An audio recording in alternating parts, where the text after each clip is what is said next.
Scum 1 and Scum All. This is the Roland RE-501 tape echo from 1980. It's essentially the arguably best tape echo that Roland ever put out. It's their most tricked out version, and it's essentially 1970s technology.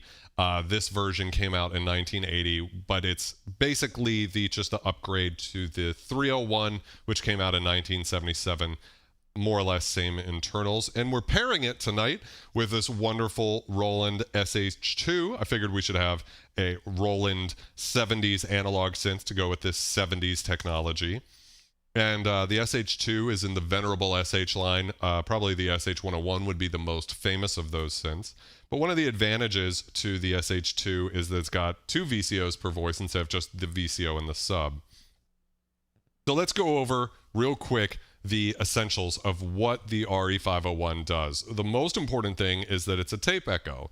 And what a tape echo is before all of the digital technology, one of the ways to be able to create space in a mix, the sense of putting like how you would feel in a room or something like that, as opposed to just a dry recording studio, was to either use a tape echo or a spring reverb. And in this case, we've got both built in. So real quick, I'm going to just shift the shape of the synth sound and go to something. So I can turn the echo off real quick. Here's how the synth sounds on its own. Like that. And make it a little snappier. There we go.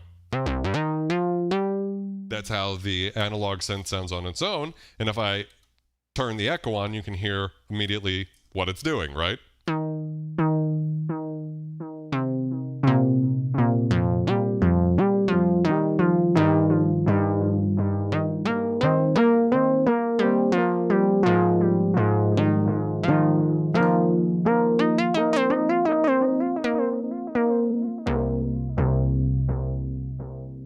And one of the most famous things about these tape echoes is that as you increase the intensity, you can hear that it's starting to build up. The echoes will start to take on a certain sound.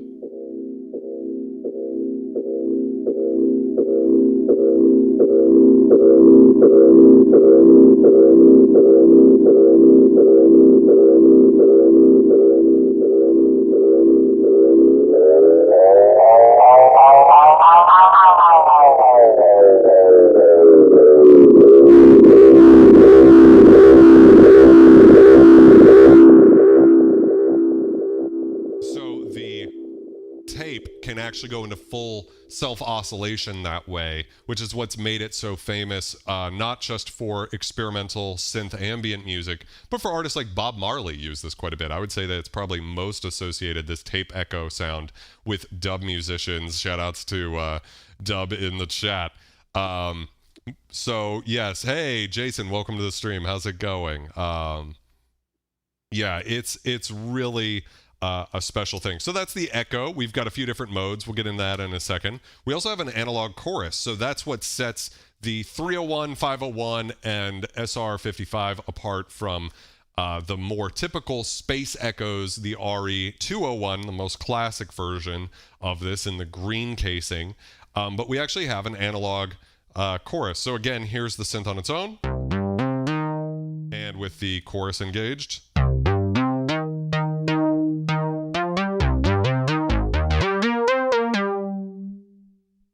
Without it again, so. And with the chorus. So you can hear that it adds that very famous Roland analog chorus sound.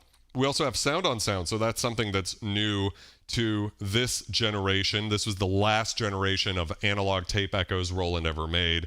So it's arguably the best. It has the best noise floor performance and things like that. So they worked on really trying to get it to sound as hi-fi as possible. Some people prefer the sound of the RE-201 because it is dirtier, it's grittier. And nowadays, what we want out of something like a tape echo are those imperfections, those flutters, those changes. I'm also going to zero out the EQ over here. So yeah. So the chorus is before, I believe.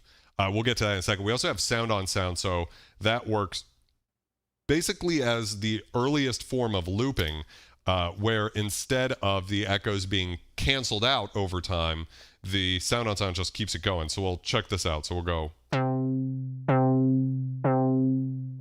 We can slow that down if we want to really.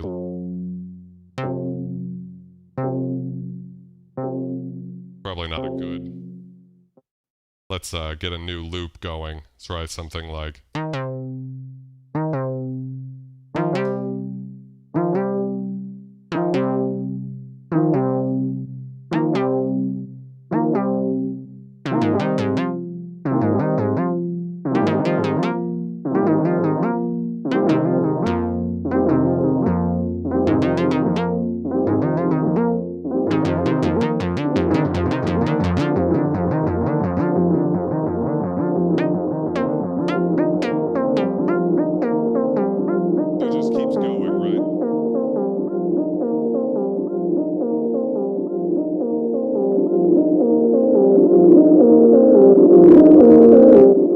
We can push that into self-oscillation as well. Dubstation was saying, yo, Aquatic Borealis, how's it going? Welcome to the stream. That you might need a limiter. And in this case, the intensity is pretty good. If I move it over to mode 6 here, we can see that even at the 50% mark, there's quite a lot of the self-oscillation occurring.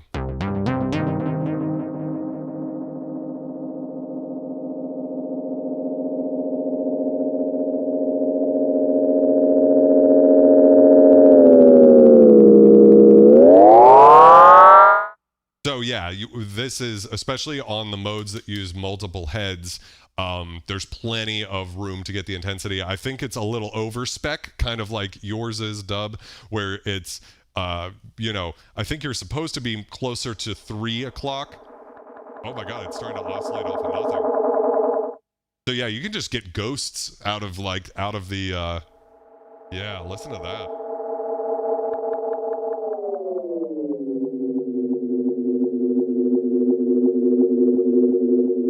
These sorts of like 70s sci-fi type sounds. It's just, it's a beautiful organic sound, and that's what we go to vintage analog gear for, is these little special things that you wouldn't normally get. The fact that, like, how spooky is that? I'm not even touching anything, right? Yeah, so it's pretty close to in spec, maybe a little bit self-oscillation coming a little bit quicker than you would say is in spec, and that's okay. That's part of it. So we've got the chorus, echo, sound on sound. We also have a reverb. So this is a spring reverb. In fact, if I jump, you will hear it. I think you will hear it. Oh, I need to turn it up a little bit. That's why. So if I jump, you will hear it. Can you guys hear that? That's because it's rattling that. Can you hear that? If I give the box a little ass slap, you can definitely hear that, right?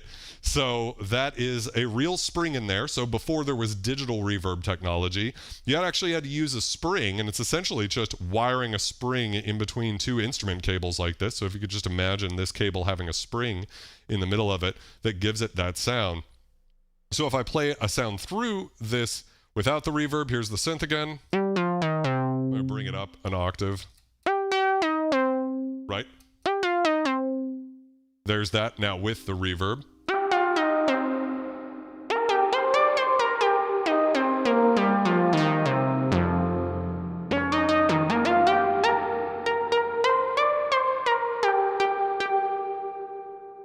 Yes.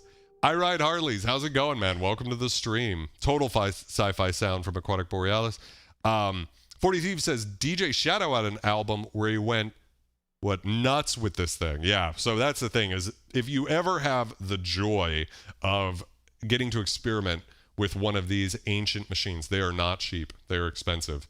For right off the bat, I want to say that I'm big into recommending vintage gear that's still affordable, the tape echoes exist on the cusp of that, where they are expensive, because not only do synth heads love gear like this, but so do guitarists. And whenever guitarists like something, it goes to shit. It's the rule in the vintage market. So, but we can crank this reverb all the way up.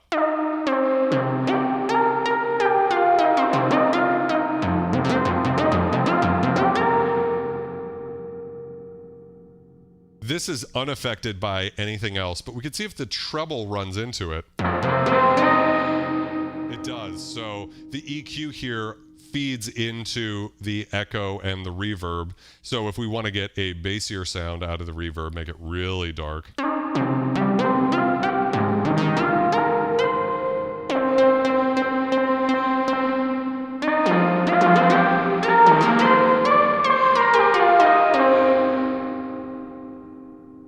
It's a very springy reverb. We can actually turn the direct signal off and we can listen to just the sound. So that's a really nice feature on this generation. The RE-501 does not have that, I believe, where you can just turn the direct signal off and listen to just the reverb or just the echoes.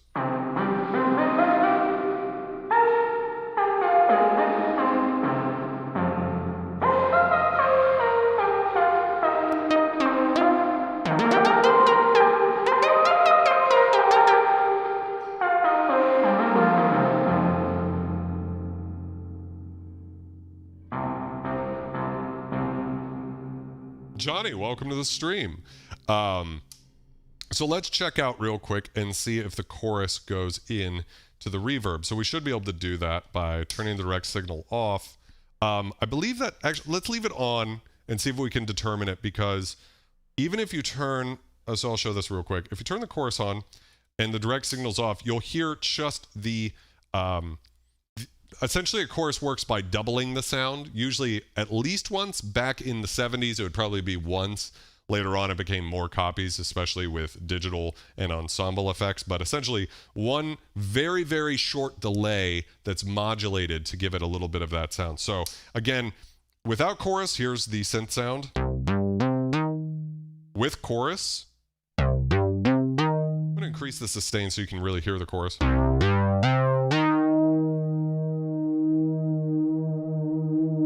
I'm going to turn the intensity all the way up so it gets really fluttery, so you can hear, again, this is dry. The synth is very good tuning. It's just gotten service, so it's very clean. So versus this. So it can turn anything into a warbly mess, which sounds incredible. It is a really great analog chorus. However, so is the Boss, which is the same company, CE2, which would be stereo. Nothing about this unit is stereo, although you actually, it's a bit of a lie. You can run your outputs where the reverb goes out one channel and the echoes go out the other, so sort of faux stereo thing. You know, this is $1,000 more than an RE-501 in general, so is this analog chorus really worth it? You know, that's kind of up to you guys to decide. I don't know if I would say it's worth it, considering the analog chorus from the same company. You can get them for like $200. So something to think about. But this warbliness should give us some clue about, so if I turn the direct signal off, you'll still hear. What we're actually hearing now is basically a Boss OC2, or not an OC2, what is it I'm thinking of? The VB2, the vibrato pedal.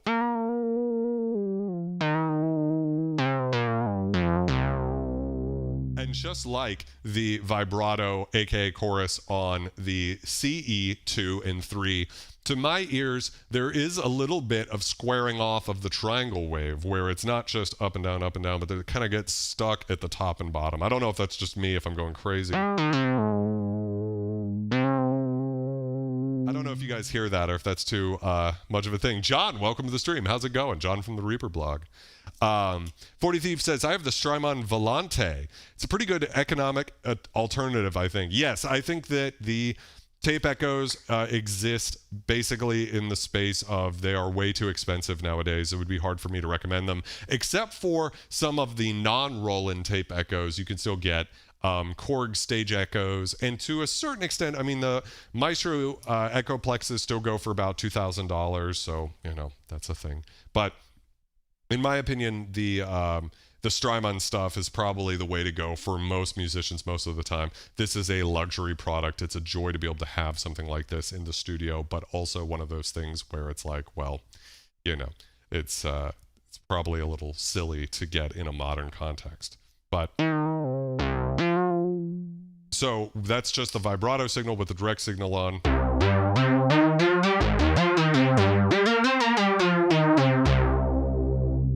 Quite an intense chorus sound, which is great, but if you dial the intensity back, it becomes much more kind of a way to fatten up the sound. If I turn VCO2 off,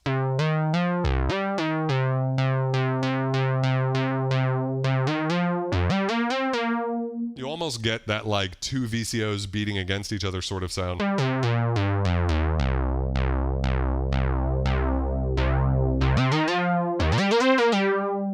Maybe even a little too intense. But to go back to DubStation's question, now we can finally check out and see if that's being fed into the reverb. I'm hoping that we will be able to determine that. I'm going to bring the sustain really low and see.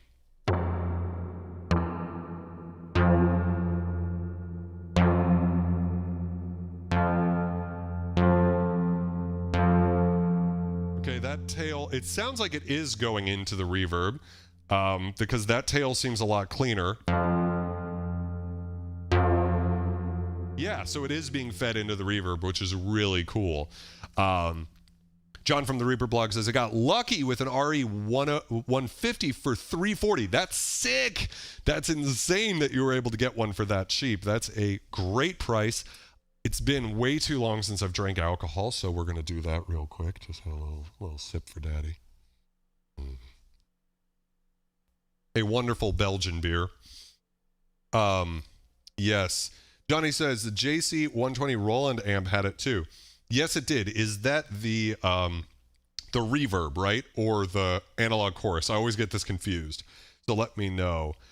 Jim Abbey says that would be a dust collector for me. Yes, and they're super expensive. These things go for about $3,000, and I actually got this one from Poland, got it in, and it needed to be serviced badly.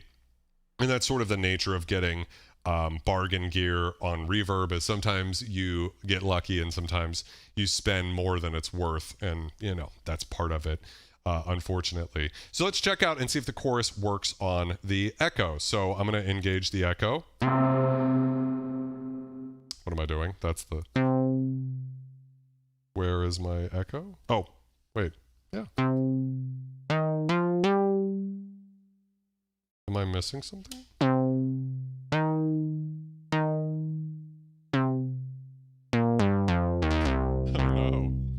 What am I doing wrong here? I hear nothing. Oh, gross. Don't do this to me.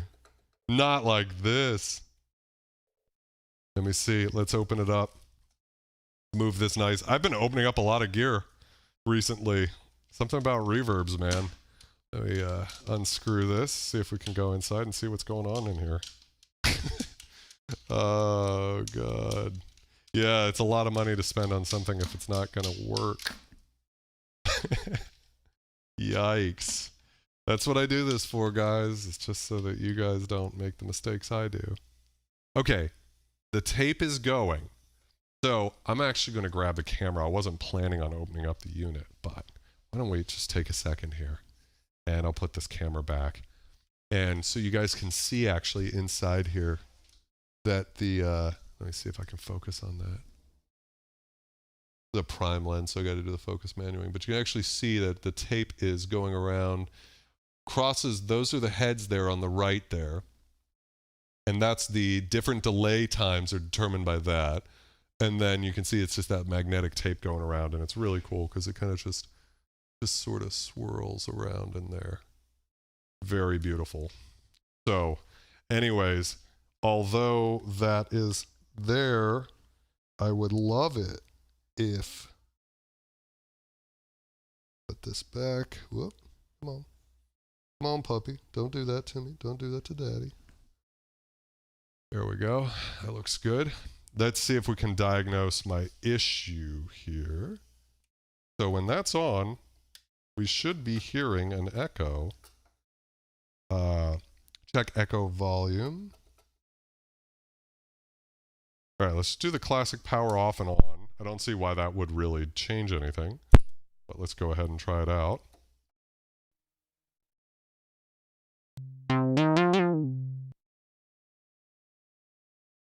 Oh gosh, darn it. Let me see over here. Sometimes you get different outputs. I hope I'm doing something stupid. For a long time when I got this unit, actually, I didn't know it was modified to be able to turn the tape echo off.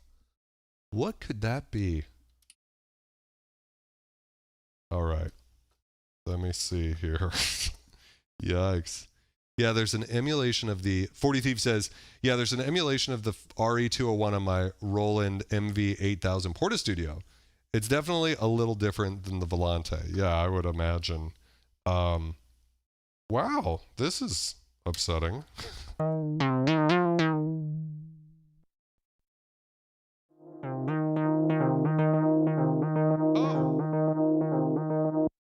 I think I figured it out, thank God. I was thinking that this volume knob only affected the sound on sound. But if I turn the echo on... Ah, thank you, whoever. Thank you, Satan, whatever creature is up there, that I didn't just spend all this money and suffer. Oh, can I get some cheers? Can I get some scum cheers in the chat that the echo actually works? Oh my God, I was about to fucking cry on stream. The only other time I think I cried on stream was after fucking George Floyd was murdered. Jesus fuck. So cheers to all the family out there. Thank God we can keep this stream going. You can hear that wonderful ghost sounds back there. Cheers, guys.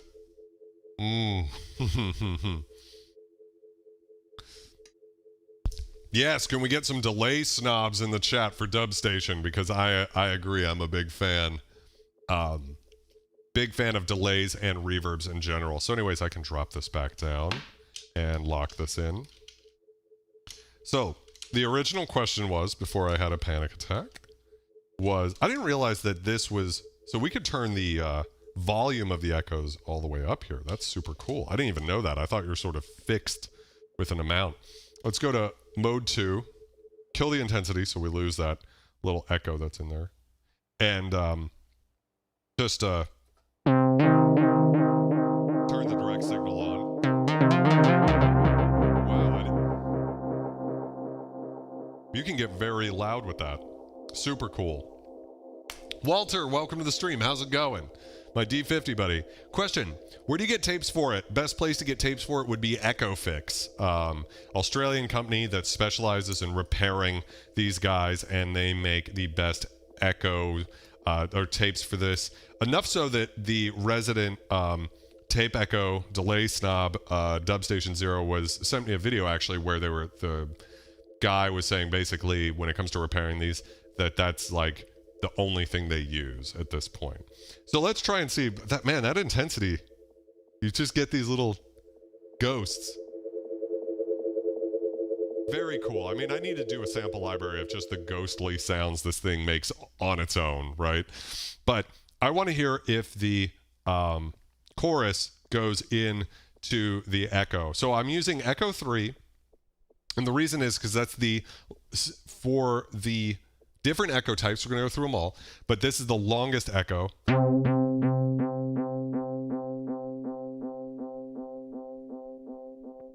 Turn the intensity down, we just don't need that much.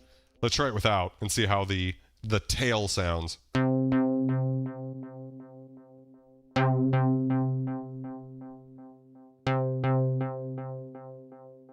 Turn the direct signal off. We'll still hear a little chorus.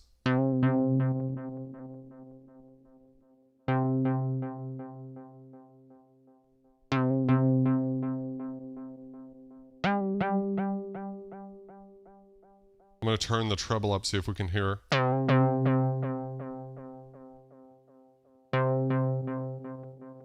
turning VCO2 off so we're getting no detune from the synth.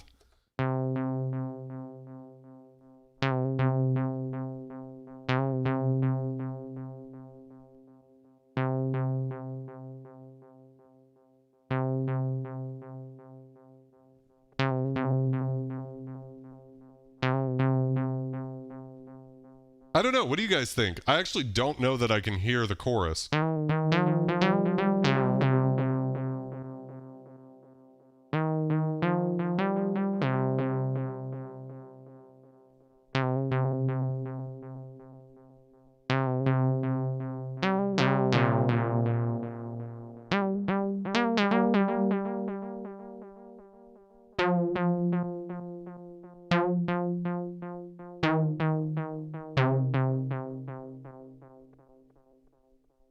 To my ears, could be wrong about this, I should know this type of thing, but it's the wonders of doing this live. There's always a fun little bit of chaos that occurs. It sounds to me like the chorus is only going to the reverb, but not to the echo, but I don't know. So let me catch up with chat here. I Ride Harley's ask, how pricey are these mofos lately? These tend to go for about $3,000.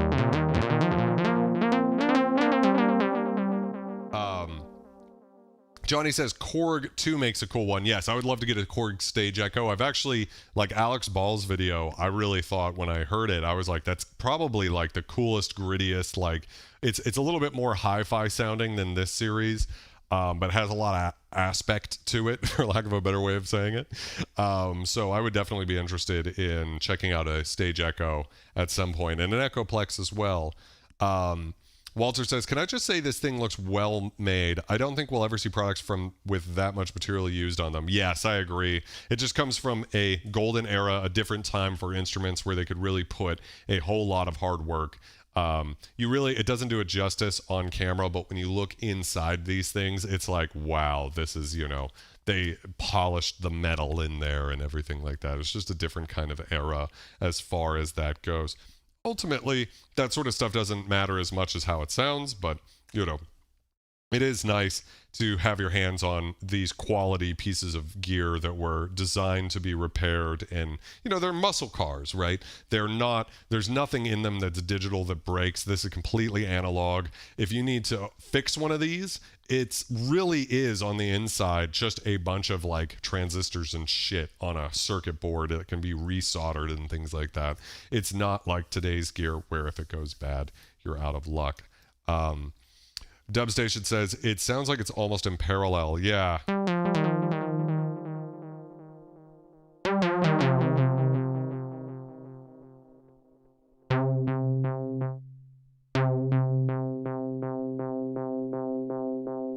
Yeah, I think the echo part of it is just in a separate circuit. Johnny says the Echoplex EP3 and EP4 are cool, but tons of trouble. I didn't know that. I've heard the EP3 is probably the one you want to get. I want to get one of those too at some point, just because, of course, they use the Echoplex to make Alien, my favorite movie of all time, maybe. Aquatic Borealis says, a good delay works wonders for my less than stellar keyboard playing. Yes, of course. Here's how I sound without delay. Put some delay in there.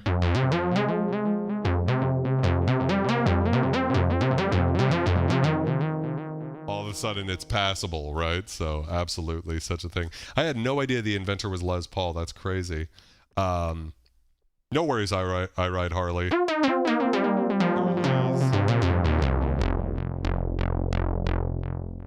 So anyways, let's turn the chorus off and focus on the different echo modes. So I'm going to put the intensity and the repeat rate back to 1, and we'll start on the first mode, which is the shortest head.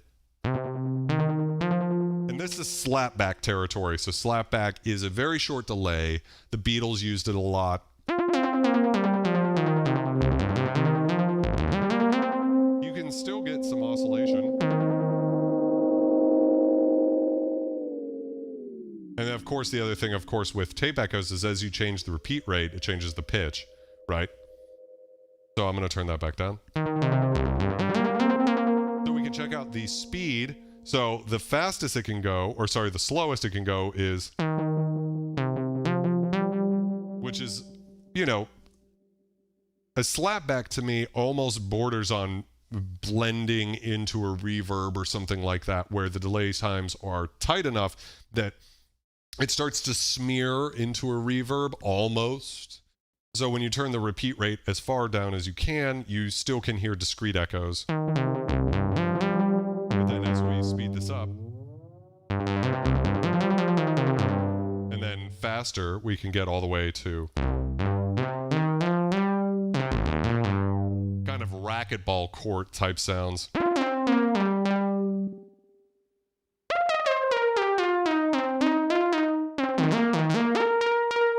Which is a certain way to get, you know, sort of a sound if we increase some of the attack decay and add VCO1 and, you know. It's almost like an ambience type setting you might get on a reverb, where instead of, so again, with it off, this is the sound.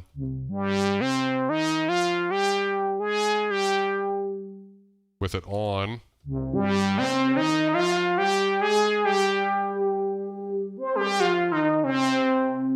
Sort of puts it in a space. Yeah, so Johnny says the Echoplex 3 had a cool tube preamp. Yes, and that's a thing that people want the Echoplex as if just to run things through the preamp. It's so famous. But the RE-501 does more. Yes, this is definitely the king of the vintage tape echoes. Very privileged, lucky, you know, just hashtag blessed to have one of these in the studio.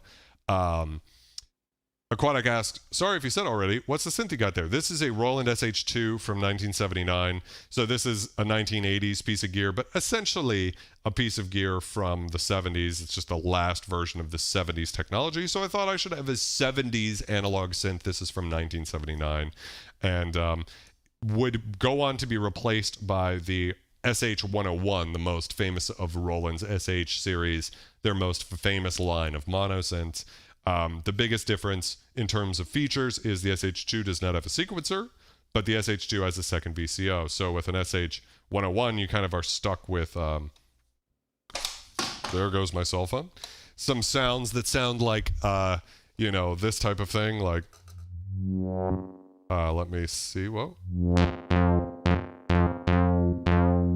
You get stuck with some sounds like, let me turn the echo off. Right, that's cool, but having that extra VCO.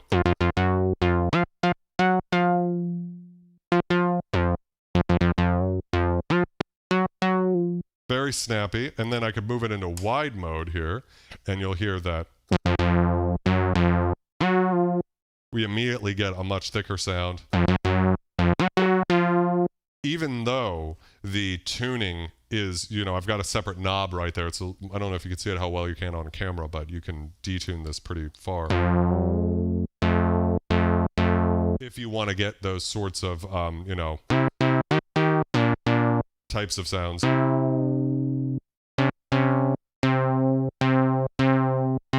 And then back into narrow mode and you get the oscillators really tight.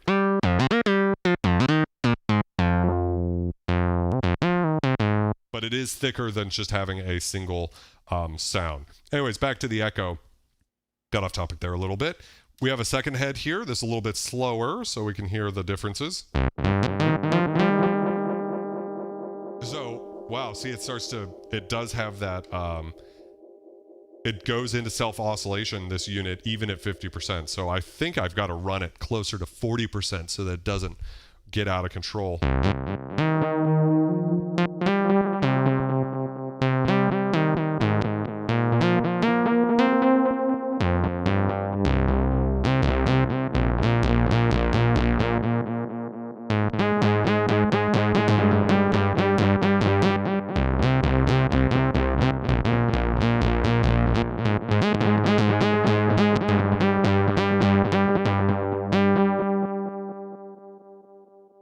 And we can take that slower if we wanted to, so we can hear how slow this head goes.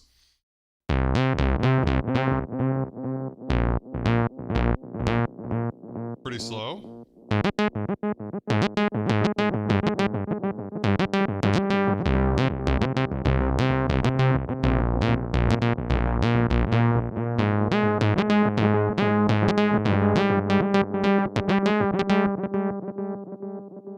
cool. And then we could take that all the way up and see how that sounds.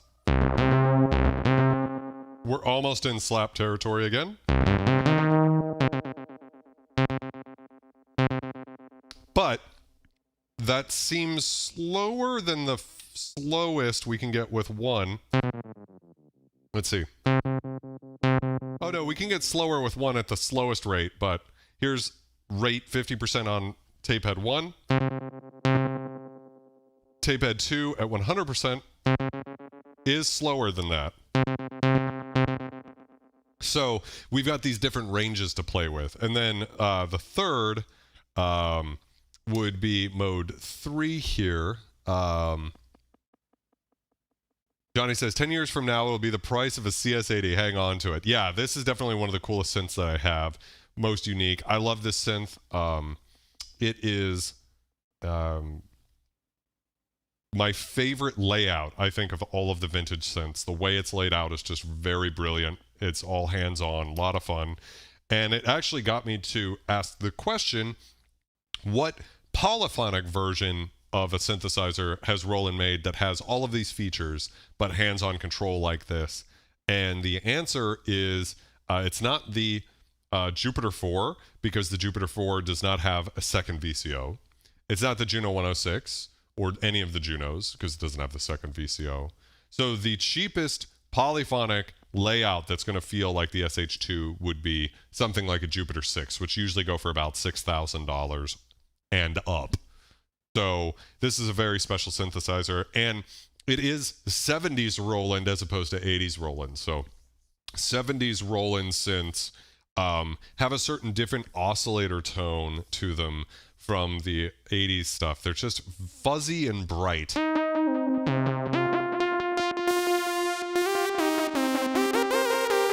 You can get shockingly bright sounds.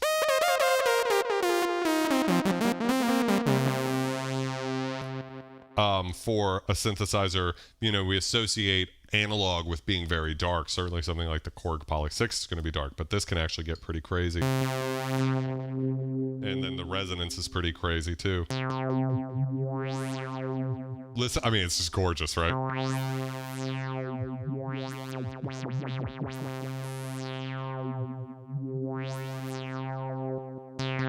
What we could do is put VCO2 into noise mode here real quick.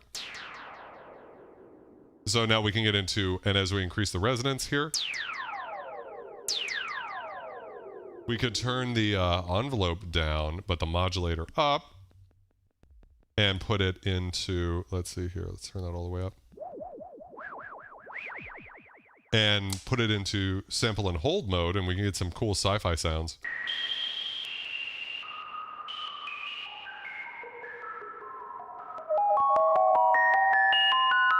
So it's fully resonant. I love this kind of area where you still hear the sound of the noise.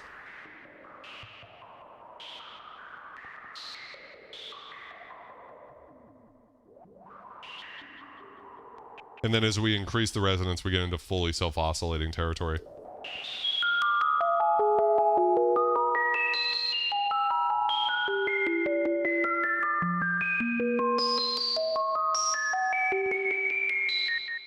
So we get into sort of like 70s dream sequence territory, right? Just something really cool about this synth.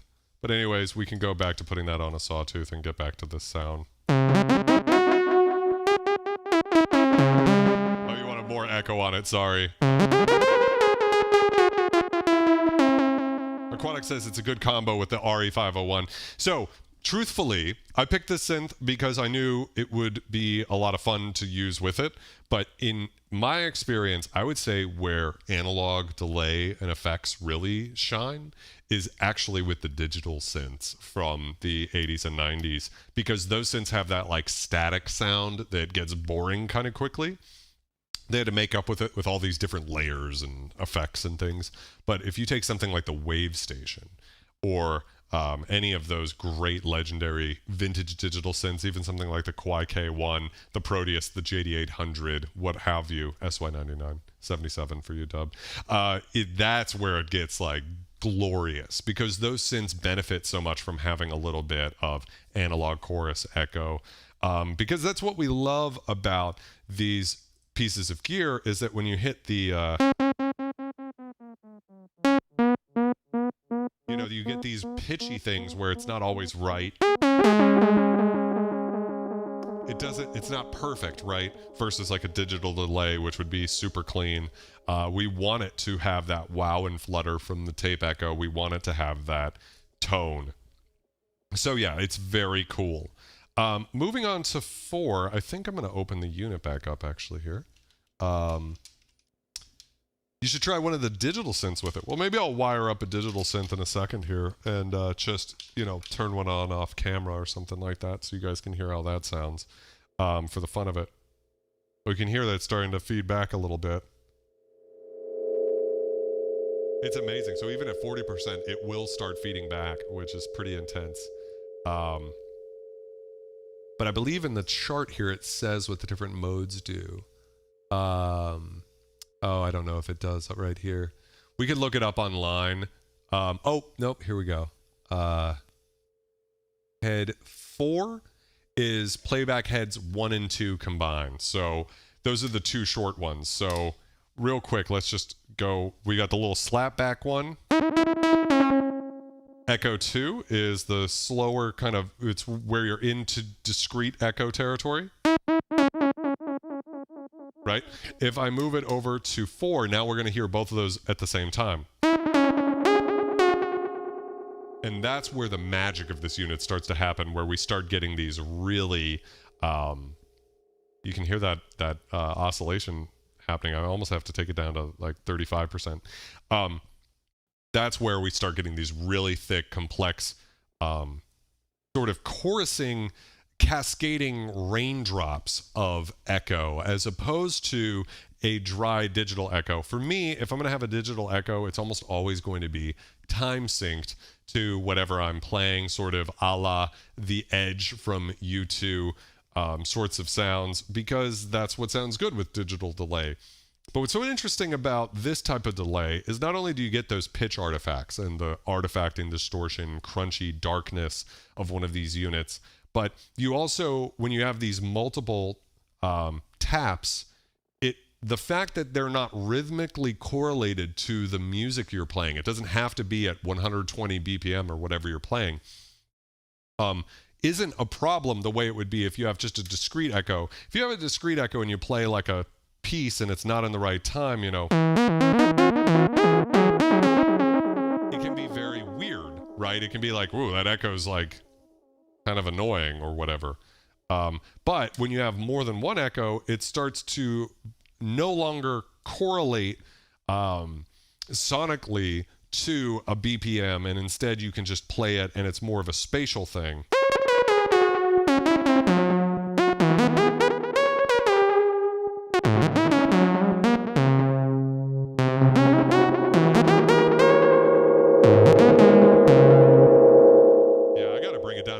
A third, so on to you know, somewhere around 10 o'clock here. Bad Lux, welcome to the stream. How's it going, my friend? Walter says the tape saturation rounds out digital harshness. That's another thing, is that, you know, you can immediately hear that if we are just hearing the synth and then we turn the signal off and we just listen to the echoes, you've got a much narrower range going into that, and you know, especially a loss in the high end that's actually quite beautiful. We're just listening to the echoes now.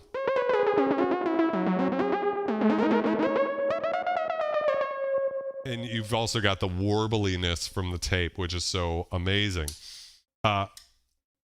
Position 5, that gives us access to the second and third. So once again, let's just go back to the second one is the sort of the discrete echoes, short discrete echoes. Third one is long discrete echoes.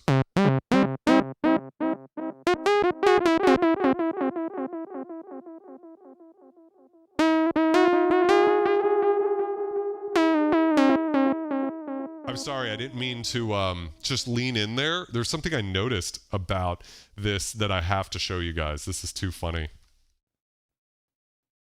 So on this sheet here, I don't know how well you can see it. I will try to get it so it's right about visible. That synth right there that it's using in the diagram to say like how to wire up everything, that's an SH-2. That just occurred to me now that they actually used a, yeah, I think you guys can see it there. That's an SH-2 that they said is the way that you would wire this up, because this was a new synth at the time that this came out. So that's hilarious. I didn't mean for that to happen. So that is tape mode 3, so the kind of the longer delays. 5 is 2 and 3 together, so.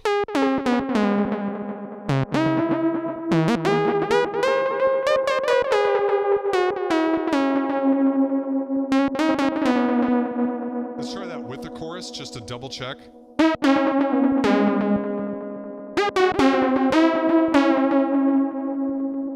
I think Dubstation is correct. That's parallel. The chorus circuit does not seem to be going onto the echoes. I don't know. I think it would be cool if you could feed the chorus into the echoes, but, you know, c'est la vie. Yeah. Aquatic Borealis says, interesting to compare analog synths with digital effects and digital synths with analog effects. Yeah, I'm absolutely going to do a live stream coming up soon looking at more vintage guitar pedals, which I think is a totally, just like, people are not realizing how amazing vintage guitar pedals are for vintage gear, but I think especially for modern gear. The fact that all of those old Boss pedals from the late 70s and first half of the 80s or so are all analog, so you can get analog delays, analog choruses, analog phasers, stuff like that. And a lot of them are like $200. You can get some of them for $100. So if you have a modern synth and you're like, this thing sounds great, but it's a little bit kind of sounding a little bit kind of modern and boring, almost like a VST, even though it says it's analog on the box, well, get yourself a vintage Boss chorus pedal and just take yourself into vintage analog land for, you know, 1/30th or 1/15th the price of this chorus echo analog chorus. You can get a really amazing chorus. So that would be a big recommendation. Get the CE3 because it's stereo. CE2, the more famous one for guitarists, costs more and it's mono. So what's the point? Vulture Bomb, welcome. How's it going? So let's see. Ed from Earth, welcome to the stream. How's it going, my friend? The EC80A, I don't know what that is, actually. And then finally, Echo Mode 6 is all 3 of the playheads at once.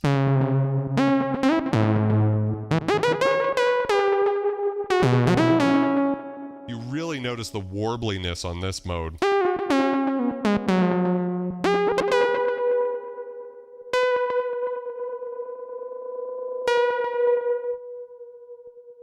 One of the things that's interesting is when I bought this, I immediately was like, I'm going to only use it on mode 6 because I want as many echoes as possible. So it's got this like really big sound. But I've actually sort of started to think that it's fun to let that oscillation occur. That I don't love it as much because it is kind of warbly. You know, it does have a little... versus like a discrete echo.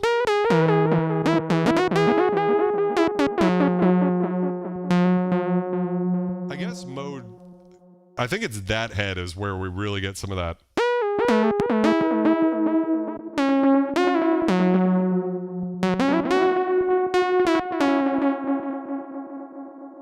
Kind of like mode 5 actually, because you've got those shorter delays but with enough intensity, you know, you start to get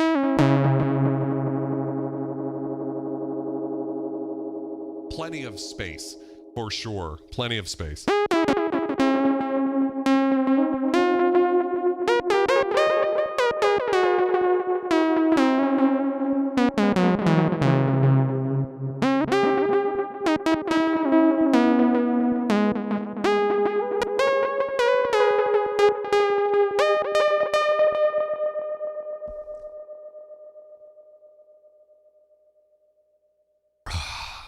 beautiful. Let's see. Dubstation 0 says, you can split the output and send it in one of the other inputs and slowly turn that up with the intensity all the way left on 0, and you can integrate the chorus into the circuit. Let me read that again because I'm stupid. Dubstation 0 says, you can split the output and send it to one of the other inputs and then slowly turn that up with the intensity all the way to left on 0, and then you can integrate the chorus into the circuit. So what I think you're saying is if I routed a cable out of the second output, so this is direct signal only, into the input, and say I ran the input into here too or something like that, that I could then get the chorus in there, which would be cool, but a lot. And you know, you probably don't need the chorus on the echo. That's part of it, because like I was saying, that's already pretty warbly, so that might be why they didn't do it. I'm starting to think that now that you know, if we turn the signal off,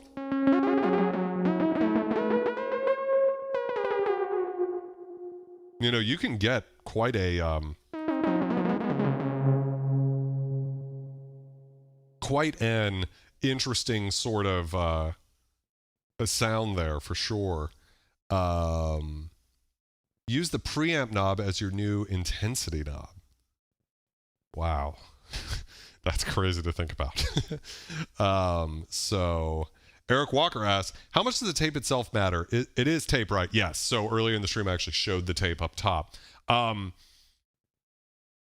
I want to make sure, I think Dubstation would probably be the better person to comment on this, but I believe the tape matters. It has only so many hours of life before you want to replace it. Luckily, it's not that expensive to get new tape that will work perfectly for your Roland tape echoes from EchoFix. But yeah, I mean, I think that I have heard of people who like it sounding very dark and, you know, as far from a VST as possible, not changing the tape so they really get those weird modulations and things. To my ear, we're already warbly enough, and this was recently serviced, you know. I don't know that I really need...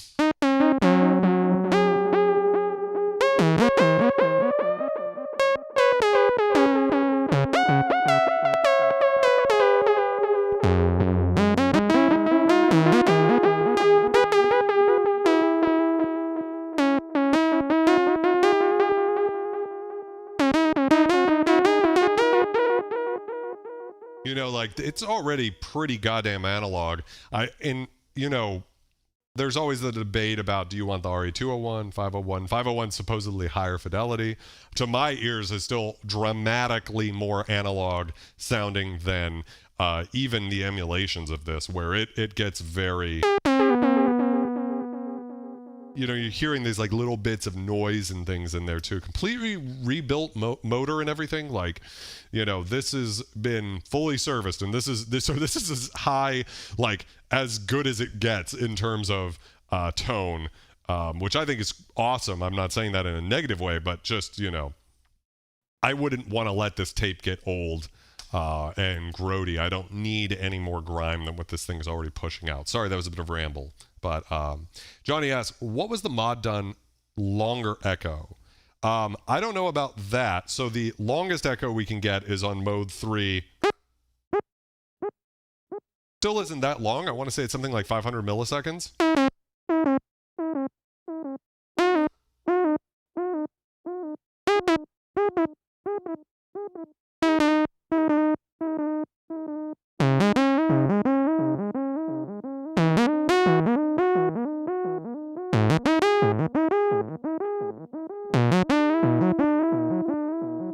That's about as much as you're going to get. So, yeah. Let's see. Dubstation 0 says that's how you could create your own feedback loop without using the internal one. Yeah. Walter says, by the way, the floor noise on it as low as it seems. You can't pick up any of it on this side. Is there some sort of noise reduction on it? I believe so. Let me go check. I think I have a negative 80 decibel gate on this channel. That's it with no noise gate. That's it with no noise gate right there. That's it with the noise gate. I mean, I think it's pretty, the noise floor is pretty incredibly low. That's something you get more from the 501 than you will from the RE-150 or 201. That era had a higher noise floor, for better or worse. I mean, I think there's always an argument to be made for buying the lower fidelity version nowadays, because we want that vibe, we want that noise, we want that warble and flutter, and, you know, something that stops it from sounding like a motherfucking VST, you know.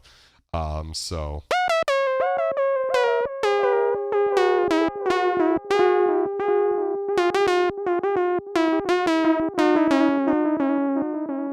Devastation says the other thing is every echo kind of has its own character. They're not the same unit to unit as far as wow and flutter and intensity are concerned.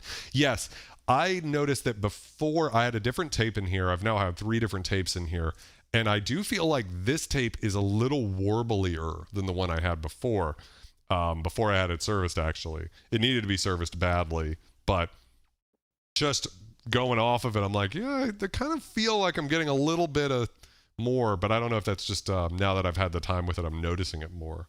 So anyways, going back to mode 6, here's the slowest and most echoes you can get. Let's turn the volume all the way up. Turn the direct signal off too.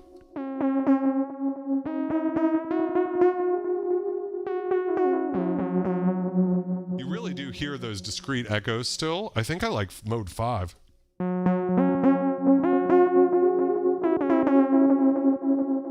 Try mode 4. This is on the slowest setting, direct signal off. There's something to be said for mode 4. Because it's the most that sounds like a reverb, right? One thing that, I don't know why I don't love this, but this is a thing I don't love, is that, for instance, on mode 3, you can really hear these fucking echoes. If I move it to mode 6, that head is now in the loop. Yo, thank you for subscribing, Bezlak. It scared the shit out of me. So that same echo is in here. I'll play it again. It's in there. You'll notice that it's pulled a lot further back. And interestingly, the way I would say it is the intensity seems to be lower. I don't know if that's just because the echo is quieter, like they spread the gain across the 3 different heads, something like that.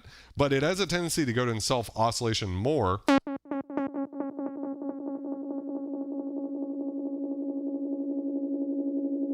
But you seem to get less echoes. See how you get all of that echo? Right? Like it's just still going. 5, 6, 7. 8.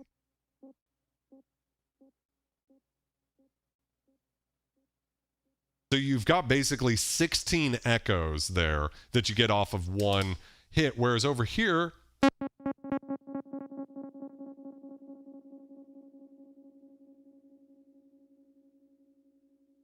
maybe, I don't know, it's hard to say. I really feel like you just sort of, it smears out and you lose it quicker, and it just turns into you know, the tape echo self-oscillation as opposed to still retaining those discrete echoes. Now, a lot of people buy these units specifically for that self-oscillation, which is cool, but, you know, that's a thing. Let's go back to Echo 2, maybe.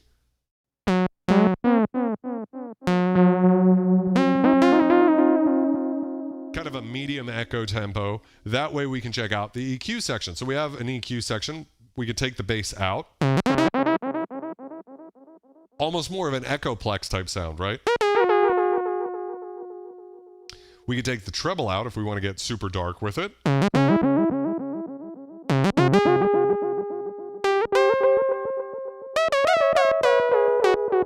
We just want to clean up that high end, right? We could also boost the bass. Whoa, that gets thick.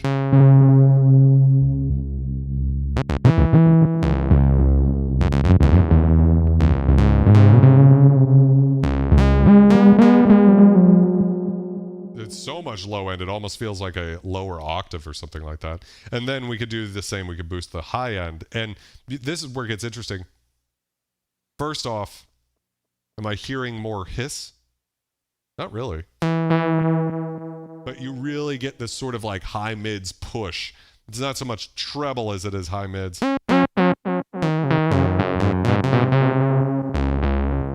I'm guessing somewhere around like 1500 is where I'm hearing that. Wow.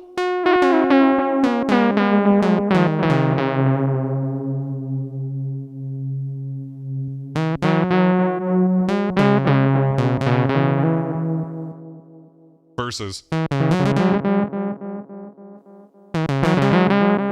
It gets right in your face. And actually, it's really cool if you put the bass and the treble up. Turn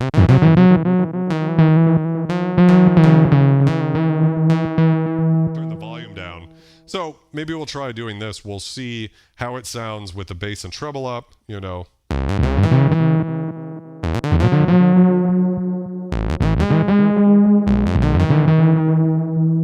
Versus if I just turn the volume up but turn the EQ down, you know.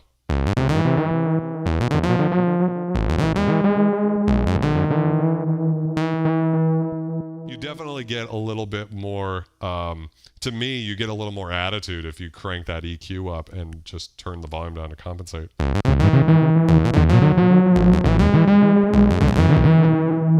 Definitely the bass, you probably don't even have to go that crazy.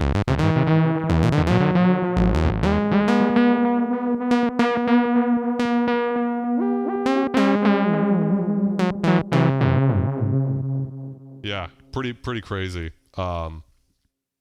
Johnny says, I own most of the Roland DD3, DD6 pedals. They don't sound like that. Yeah.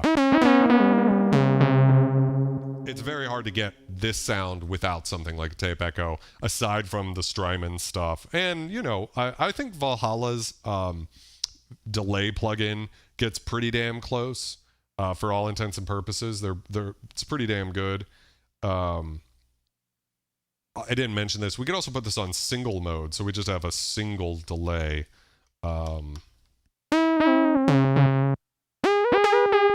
If we want that, might be useful on certain settings, right? Let's speed that up.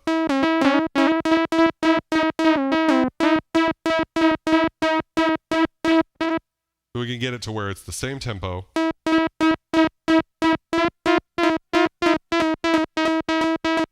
Or we could get it to like that edgy type of thing where it's, you know.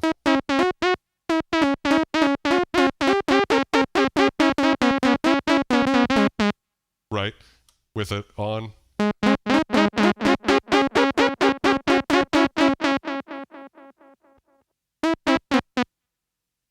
For some circumstances, you might only want that sound.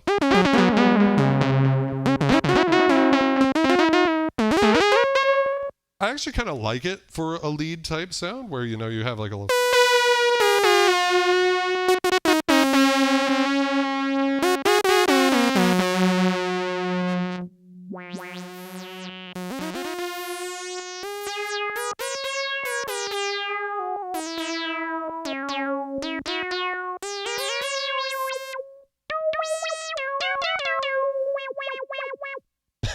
I don't know, you know, just being able to have that short single delay is actually kind of useful. You know, putting it also into mode 1, you might be able to get something like a cool kind of slap backy type thing. Definitely like a doubling type of sound almost.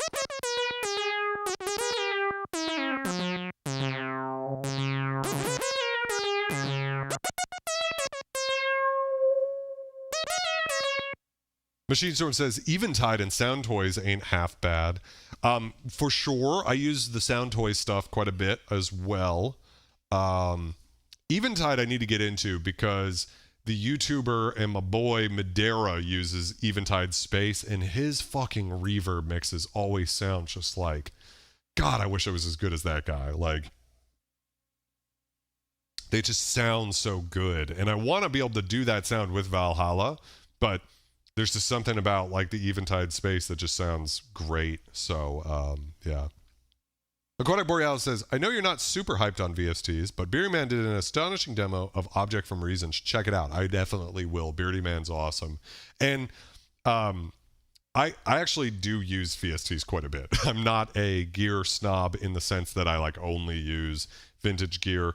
I use almost all in the box effects, and I mean, I don't think I've used the 501 or the MIDI verb on anything yet.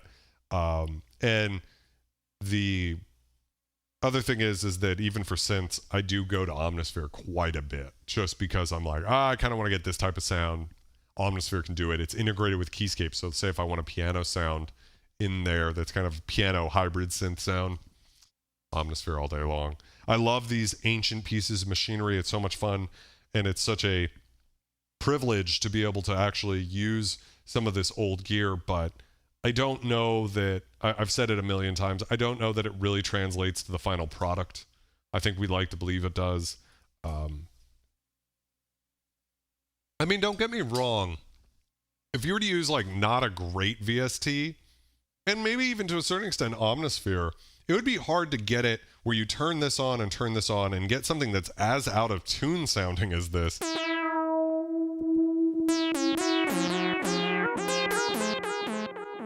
I mean, it's not in great tune, right? Omnisphere has an RE-501 emulation built into it, and it does not go out of tune like this, that I'm aware. Like, it's way cleaner. It's more like a digital delay with some modulation built in, which is cool and great. I love it. But this is very...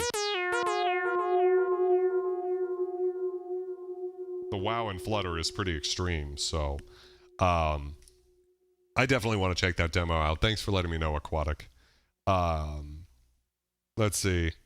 Badlock says, I'm probably going to buy a Boss RE-202 just for that tape echo sound that costs a fortune for the real deal.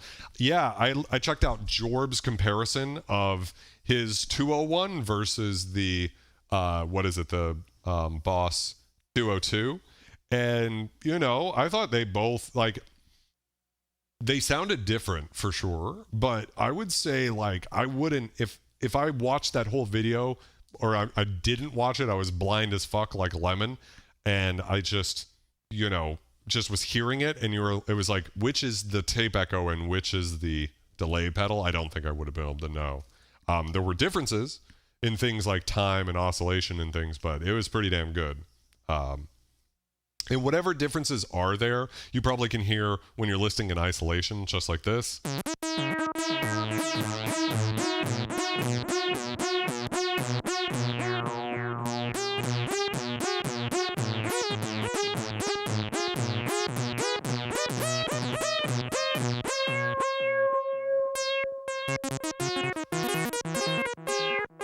You hear those little, like, whatever. I think as far as, like, the pedal goes, it's probably, like, you know, any differences you can hear that we could pick apart with our magical audiophile ears, it probably disappears in a mix anyways. I hate saying that because some people are always like, well, you know, but it is the truth sometimes.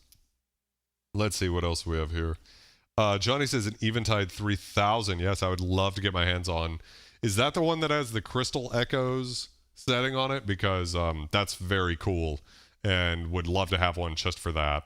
On the other hand, you know, am I going to go that far out of my way just for one preset? Maybe not. I don't know.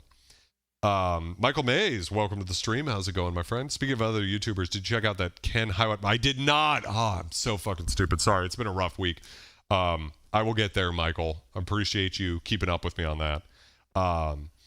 Johnny says, Lexicon for Verb, also a big fan. Hope to one day get a vintage Lexicon in here, but, you know, expensive for the big ones, so it might be a bit. Johnny says, Marshall's a great amp. They jump in vintage price. They got sold to the Swiss. Mighty Pinto, what's up? Time is a flat circle. Synth is forever. How are you doing, my friend? How's your stream been? Sorry I haven't been there. I'm a terrible friend.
Screaming in frustration for the last 40 minutes of it. That sounds terrible. Why were you screaming in frustration?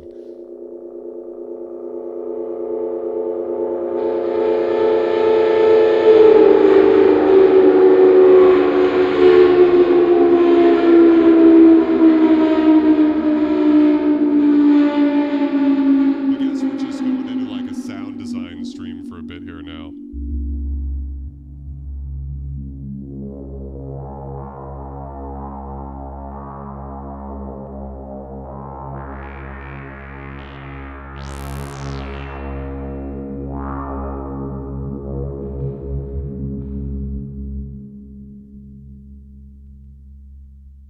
Let's see if we can get that intensity up.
Yes. John from the Reaper blog says, you've made me get the space echo out of my backdrop wall again and trying to find a spot on the desk for it. Well, that's awesome. I have a question for you, John, because you've got a real tape echo and I saw you use the Arturia space echo emulation. How close do you think the VSTs get? Because it's definitely one of those things where I, in principle, want to believe that VSTs can capture everything that exists in hardware. But I have to say, having listened to this today, I'm a little bit skeptical. There's just something about the way this thing just has a vibe that I do not hear. Maybe I just haven't been using the VSTs right, or, you know, really digging in the way I could. But there's just something so dark. And like, you know, even the fact that, again, if I like just, you know, kick the floor, you can hear those little reverbs, little springs moving.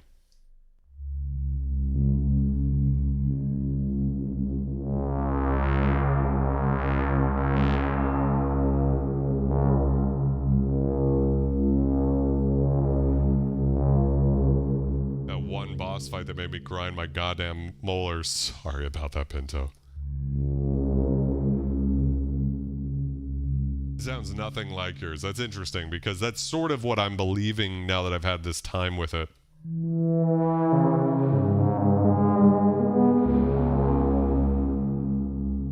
You guys have heard me hyping my first VST product, Inktomi, which will hopefully be coming out in the next month or two, which is a vintage effects plugin.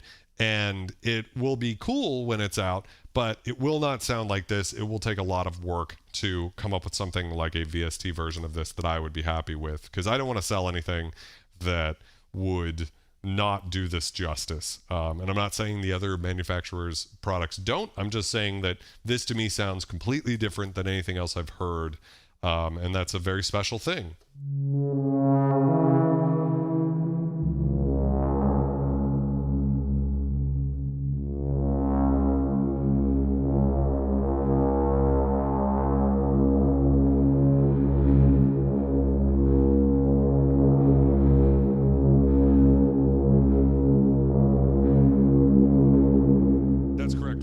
I am using an Ultimate Support Apex.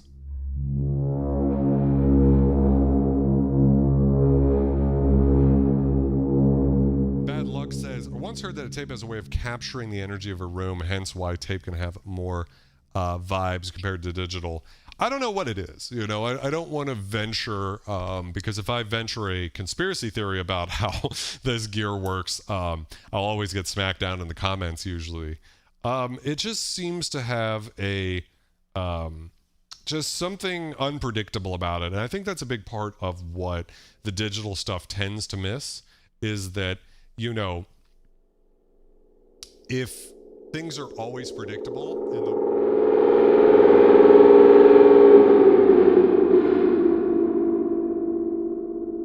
one thing I have to do is just make a sample library of sounds like that, so I can use that for like Silent Hill-esque, you know, sound design, as well as, you know, like that would be pretty great just to have that to chop up, because I don't want to fire this thing up every time I want to have a ghostly sound that I might use in like a horror type of setting.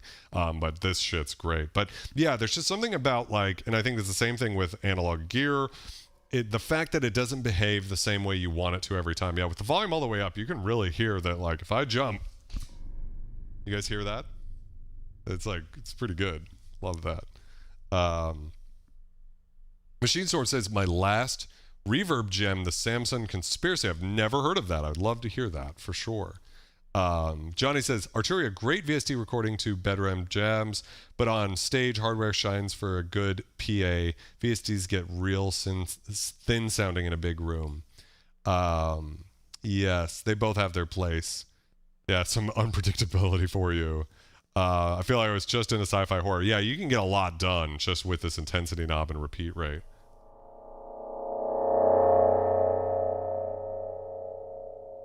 I mean, that right there, I wish I had that sampled, because that is so fucking spooky.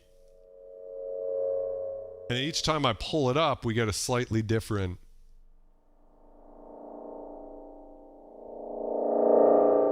I mean, doesn't that just sound like Alien, right? You know, something you would hear from that, for sure. Nikki, I love you too. How's it going? Eric says, Lyra 8 clean into this thing would be fun as heck. I believe that.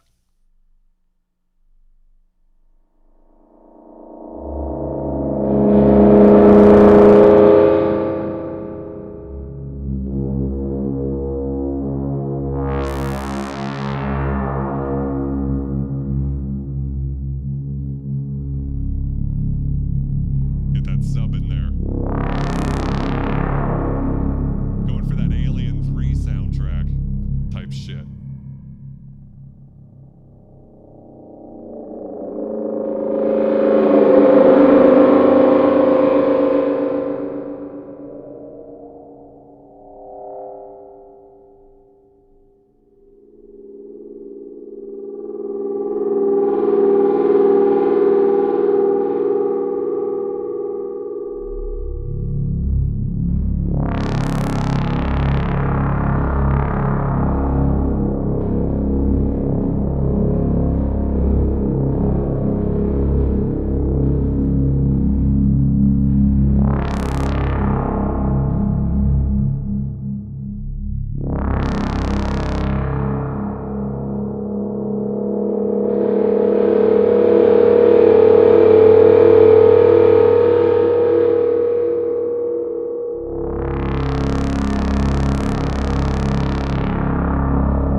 Now let's get VCO2 in there on wide mode.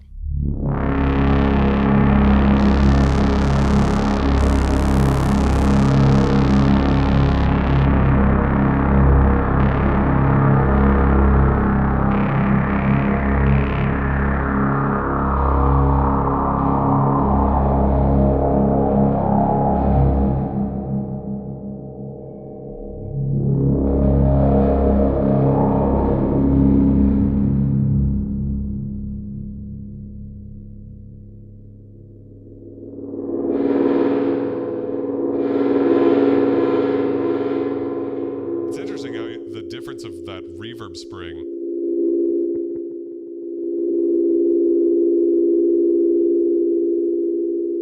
You can really hear almost like this noisy thing with that reverb spring. And you force some you know, it has a certain tone to it.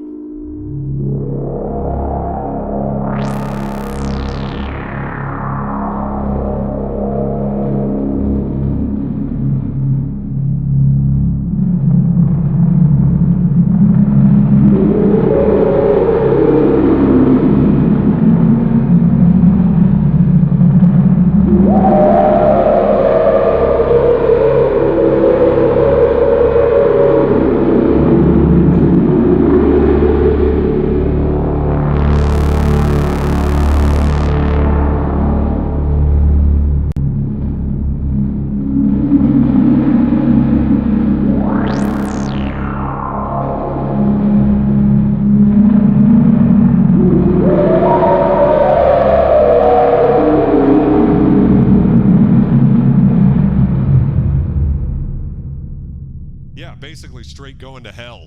Like, that was fucking so dark. Like, whew. I mean, that's the type of thing that gets the creative juices flowing. I mean, this setup right here, this SH-2 into this RE-501, you could score an entire fucking movie with this thing. It's so good. I love the Machine Storm says Oscar called wants its thick back. Hilarious. Aquatic Borealis says, not sure I've been able to make that sounds like this with a VST. Dub Station's back, so we were just going like straight into the darkness, like the talking about the gear is over.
I'm sorry, I've just kind of gotten lost in making the darkest shit ever.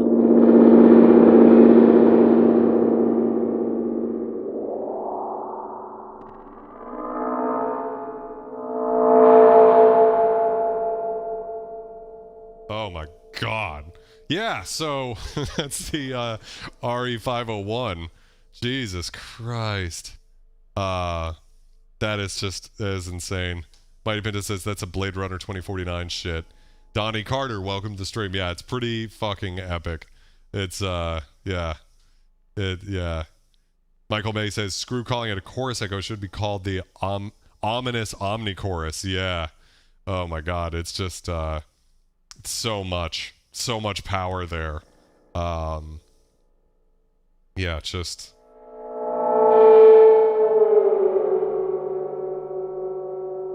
so much fun to play with.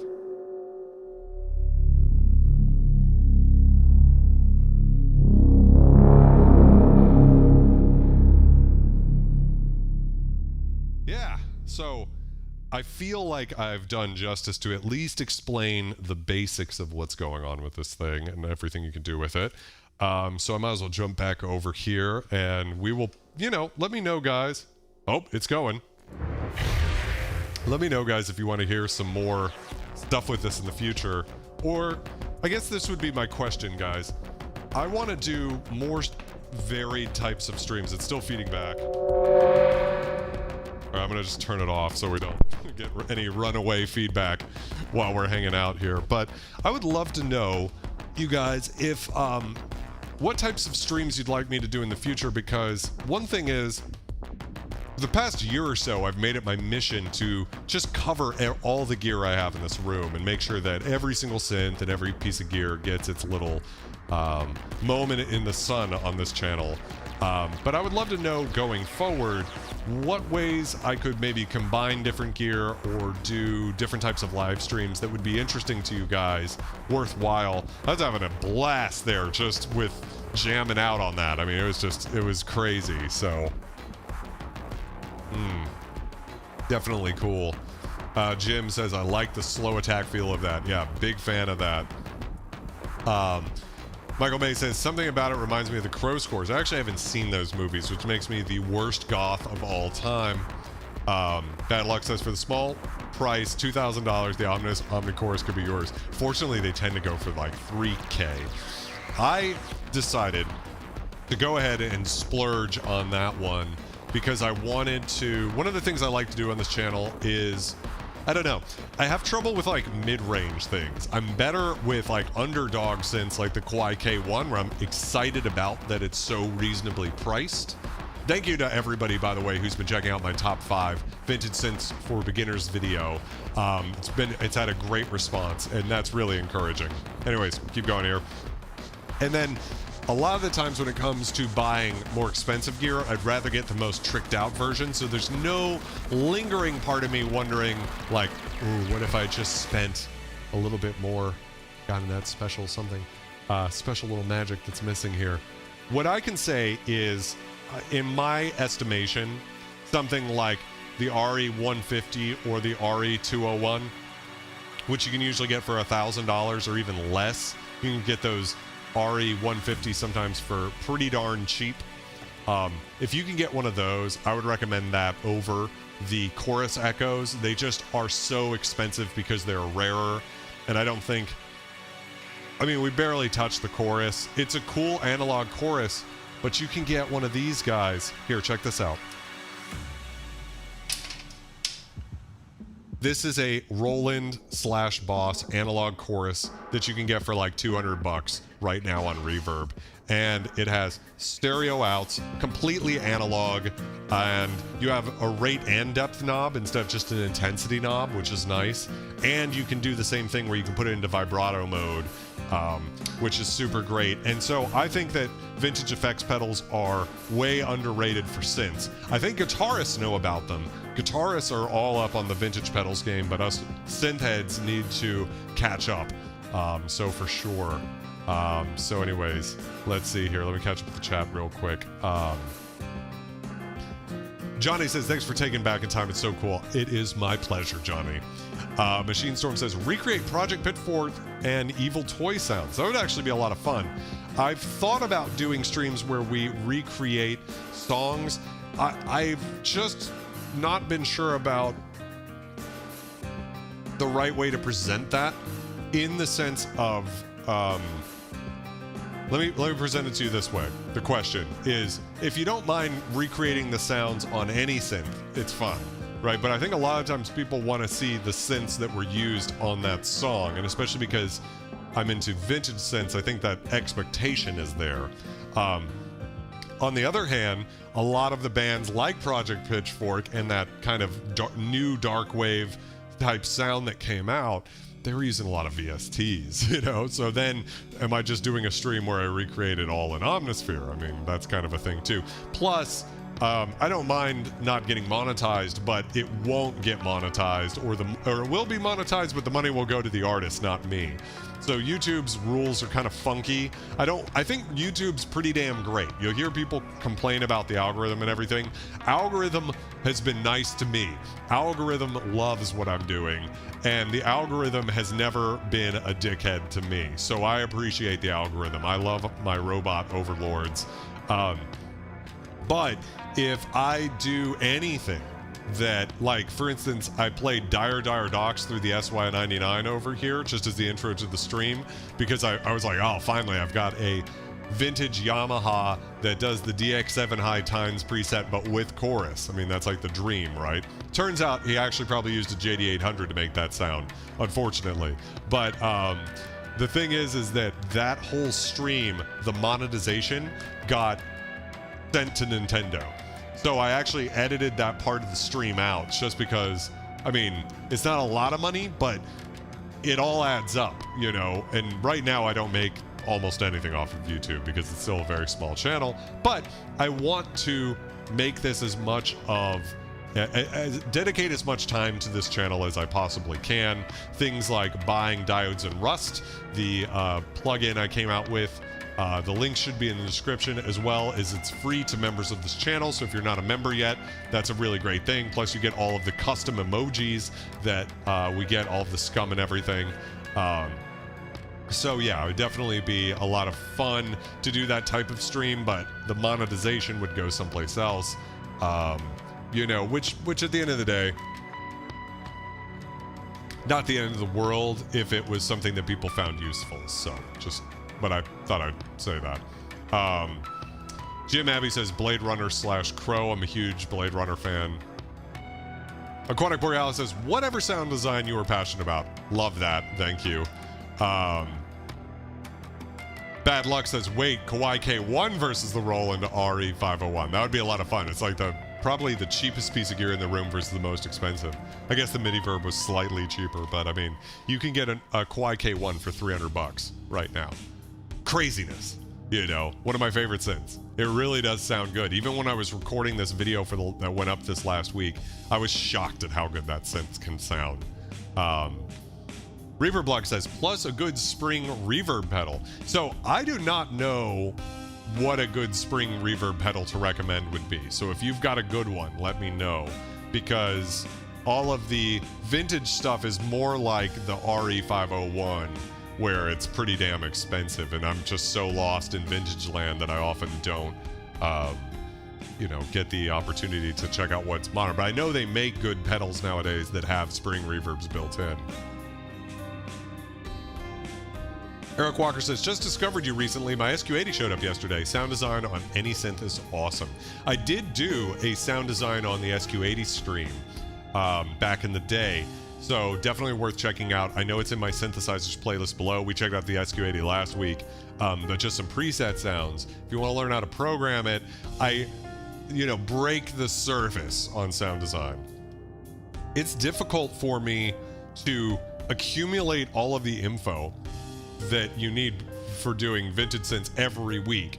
For instance, I want to do a sound design stream checking out the Chroma Polaris right over here. Really cool vintage analog synth. Legendary rare piece of gear. But it's like I have to print out the manual and read the whole thing, because if you've ever tried to read a vintage synth manual off a computer, it's like someone's old-ass photocopy, you know, like, it's rough. Even from Kawai or Roland, it's photocopies, you know? So, trying to accumulate the knowledge in between each stream, and I know I'm shitty at it. I know I'm not, like, good.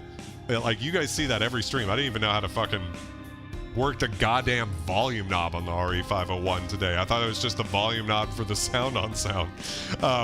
So I always make mistakes, but that's kind of part of the fun, right? Like, I hope.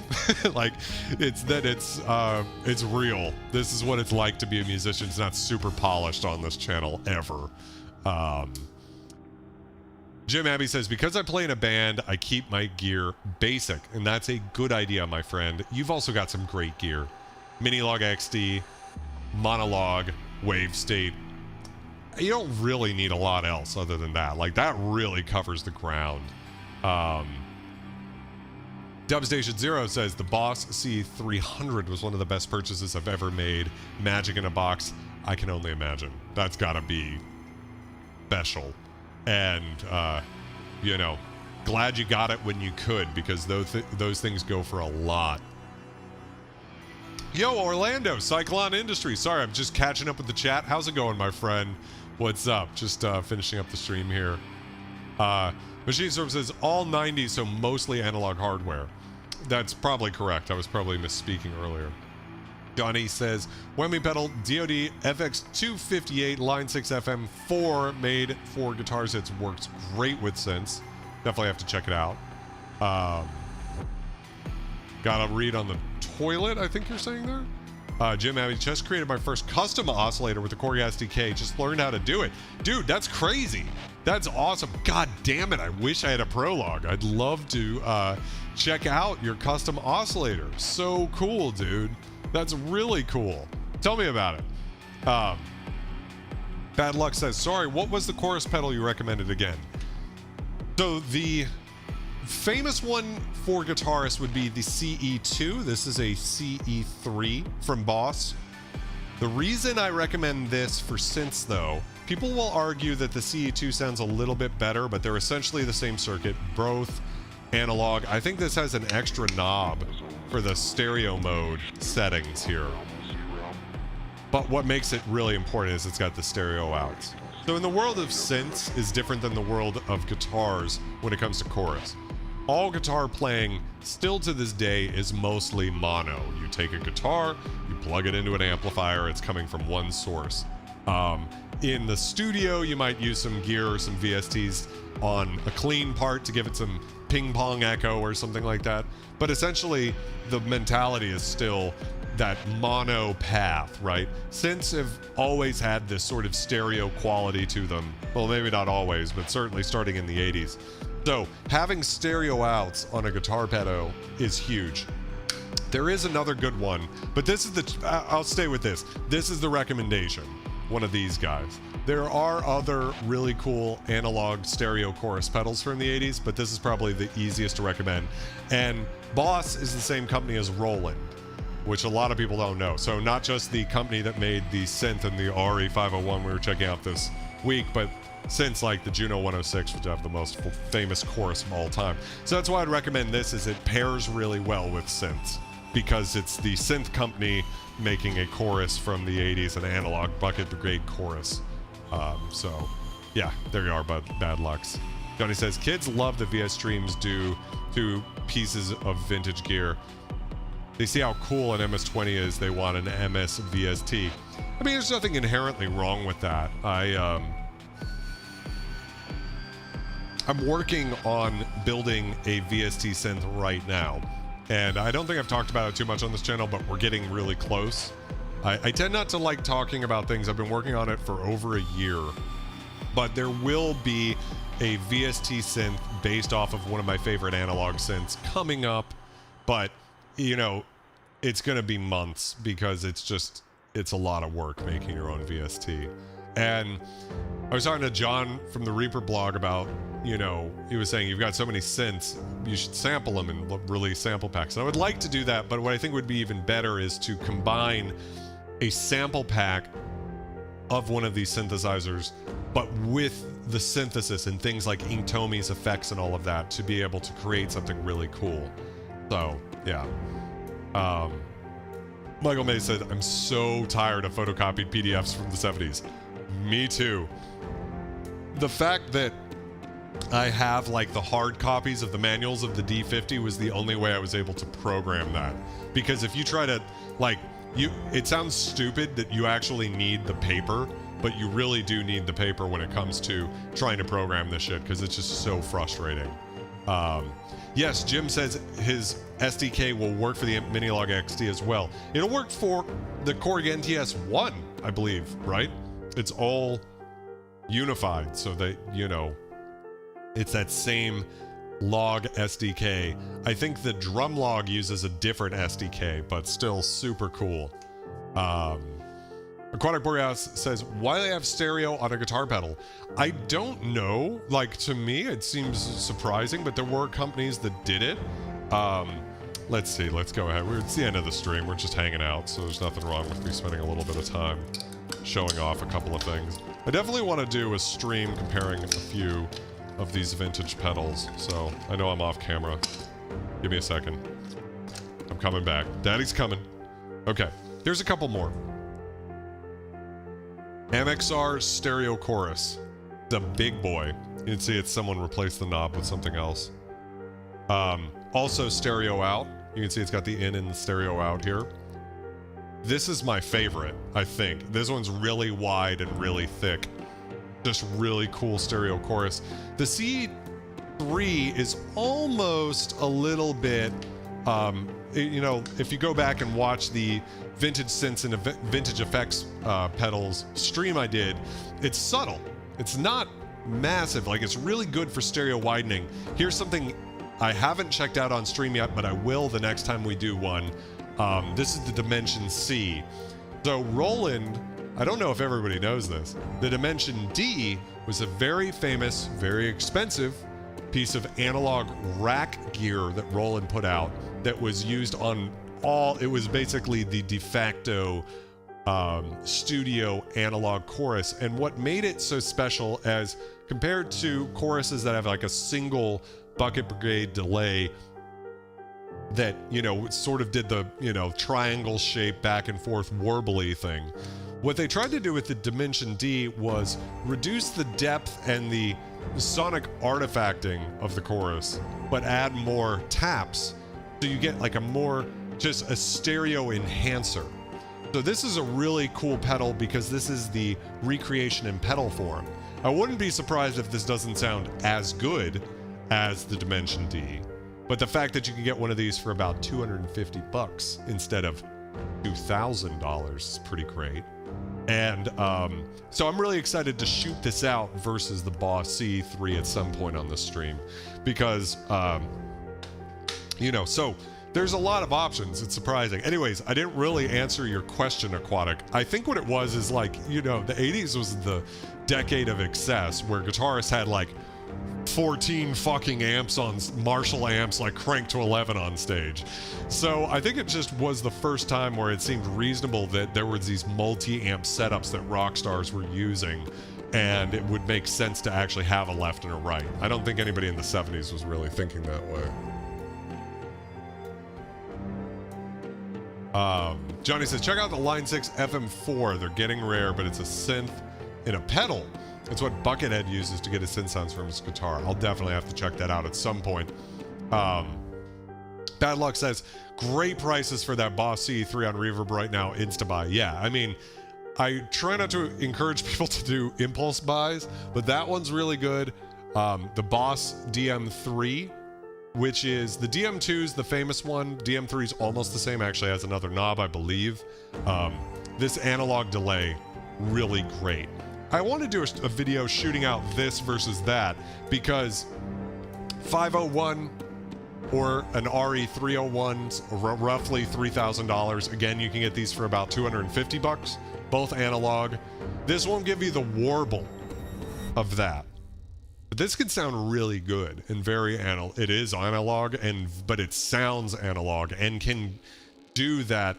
You know, this intensity knob works just like it does on the RE-501, where you get that feedback and you can control that with the rate. So definitely another, those would be like my top two like picks as far as like why the fuck doesn't every synth head have an analog delay and an analog chorus from the 80s, considering they only cost $250 ish last time I checked. You know, prices are always do one of these. So let's see. Johnny says, I run a C5. It's cool, 2 outputs. Yeah, so a C5 is a digital version, right? Yeah. Johnny says there's some really cool 19-inch rack stuff that can be had cheap. That's for sure true. Michael May says, Clark Technic Dimension BBD is the Behringer recreation of the Dimension D, even in the rack format for about 150-ish. Wow, that's crazy. Jesus. Yeah, I mean, Behringer is very good at selling things for very low prices. Reaper Blog says, DoD FX90 for dark analog delay. That's one I don't know about. I wanted to get a couple of DoD pedals, but I didn't get them. So that would be a really cool one to check out. Aquatic, have a great night, my friend. Take care. Devastation Zero says, I want a Memory Man, but I don't know all the different variations. Yeah, a lot of the electro harmonic stuff is tough like that. I've got a couple of small stone phasers, and it's like, but I don't know what fucking era they're from. Because electro harmonics, like, their shit from today looks identical to their shit from back then, and there's been so many different revisions, it's hard to tell. So, you know, some of this gear snobbery is just, you know, we just gotta try to make it happen. I'm kind of committed to the vintage thing, right? But I wouldn't recommend that life for anybody. You know, it's just fun for me. I'm interested in, is there like 5% more magic you get from a piece of vintage gear as opposed to modern stuff? And I'm, you know, with analog synths, I don't know. I think it's probably better to buy modern, if I'm being honest.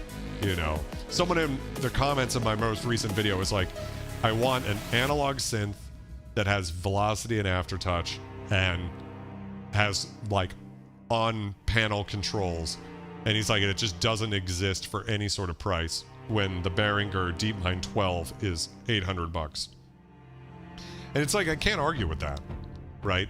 There's nothing in this room even close. The closest shit would be like an Alpha Juno 2 for $650, I think, plus the retroactive controller for $550, taking you all the way up to $1,300. Now, $1,300 for hands-on control of a vintage analog poly versus $500 less for a modern version that, at least as far as my comment section is concerned, does have build quality issues, has a loud fan, and people have complained enough about the company Behringer. Whether, I don't want to get into that about the, you know, what you think about the company or what I think about it. I love hearing what you think about it. I am still don't want to say anything one way or the other, just because I don't feel like I'm informed enough to have an opinion. But, you know, that's the thing. If you're going vintage, you can never do a one-to-one comparison and be like, it's going to be worth it to buy this vintage gear over modern gear because of X, Y, or Z. The Z is the vintage, right? Like, that's the only reason it's worth it. So, yeah. Anyways. Jim says, get a Minilog XD and use the SDK. Opens up a whole new world in direction synthesis. Well, I did have the Korg Prologue, and it was a lot of fun. I had a bunch of the Dirtbox Synth SDK, and it was crazy. So, I mean, maybe one day I'll go back to the modern Korg stuff. If there's ever something like a Prologue Mark II that came out, I'd consider it, but, you know. Michael May says, I feel bad for using the B word. Don't feel bad. No shame in this house, right? I use a couple of Behringer preamps. Like, you know, I don't have any Behringer synths, but that's because I don't have any modern synths, period. But, all right. Autumn, I love you. Peace out. 5:30 comes early. Jesus Christ, that sounds terrible that you got to be up in like 6.5 hours. It's rough. I'm kind of getting verbose at the end of the stream here, so why don't we call it quits? I think everybody's getting out of here. I just want to say I love you guys very much. Love and light, bitches, and I'm out for the evening. You guys take care, all right? See you soon. See you next Wednesday. Love you.